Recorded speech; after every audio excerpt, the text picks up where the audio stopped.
Third year आणि final इयरला असणाऱ्या बऱ्याच स्टुडंटच्या मनामध्ये हा प्रश्न असतो की माझं जर सीजीपीए कमी असेल तर माझं चांगलं कॅम्पस प्लेसमेंट होणार नाही का?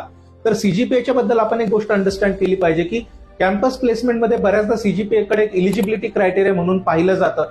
त्याच्यामुळे सीजीपीएचा एक कट ऑफ नक्कीच काही काही कंपन्या ठेवतात. त्यामुळे जर कमी सीजीपीए असेल तर तुमचा रिझ्युमे सिलेक्ट होणं हे थोडंसं डिफिकल्ट होऊ शकतं.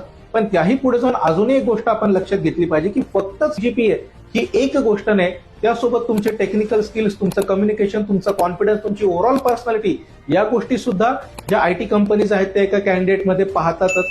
तर जर तुमच्या हातामध्ये अजून 1 किंवा 2 सेमिस्टर बाकी असतील तर सगळ्यात महत्वाची गोष्ट म्हणजे सीजीपीए जास्तीत जास्त इम्प्रूव्ह करण्यावरती फोकस करणं, ही गोष्ट आपल्या हातामध्ये आहे.